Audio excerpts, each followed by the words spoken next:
এর সবজিতে আমার আছে আলু, গাজর আর ফুলকপি। এই হলো আমার আজকের সবজি। তার সঙ্গে তাকে ধনে পাতা দেব। আর এখানে যা যা দেওয়া হয়েছে কাঁচামরিচ, রসুন, হলুদ, পেঁয়াজ, তেল দেওয়া হয়ে গেছে। আপনি এই ভাজিটা আমি করব, কারণ শুধু মাছ সবারই পোষায় না, আবার শুধু ভর্তাও পোষায় না, মাছকে একটা ভাজি আর সবজি লাগে। এই জন্য আমি চিন্তা করলাম আজকে ভাজিটা একটু এগুলো করি। কারণ বেগুন চপ খাচ্ছে, বেগুনের ভর্তা খাচ্ছে, এই জন্য বেগুনও দিলাম না।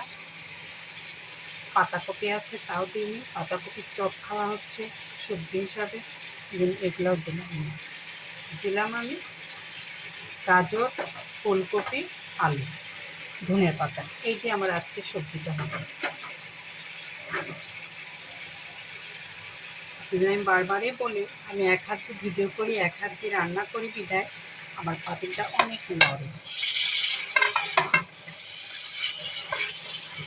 আর এই সবজিটা কিন্তু অনেক মজা হবে।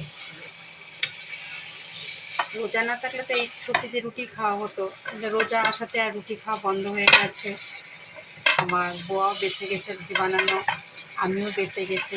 সবসময় তো তাকে দিয়ে বানানো হয় না, আমিও বানাই, সেও বানাই। যার ফলে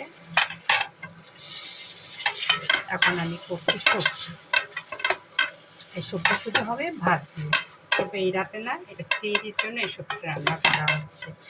এই সবজিটা অনেক টেস্ট হবে এবং পুষ্টিকর হবে, কারণ এর মধ্যে গাজর আছে, ফুলকপি আছে, আলু আছে, আর তার সাথে আছে ধনের পাতা।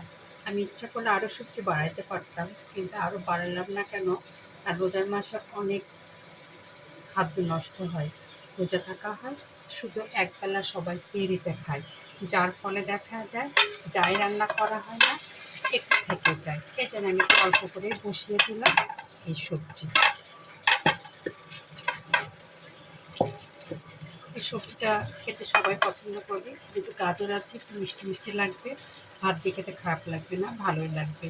আর এর সঙ্গে আমি শুধু রাখবো লাউ দিয়ে ইলিশ মাছ, আর রাখবো ডাউল। কারণ ডাউল আমার ছেলের খুব পছন্দ, সে সবসময় ডাউলের কথা বলে, মা ডাউল আছে? আমি বলি হ্যাঁ আছে।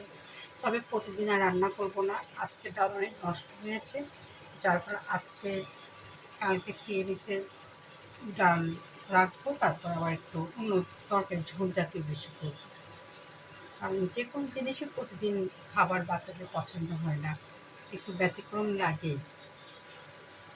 আজকে আমার ভাজি হচ্ছে ফুলকপি, গাজর, আলু, ধনেপাতা।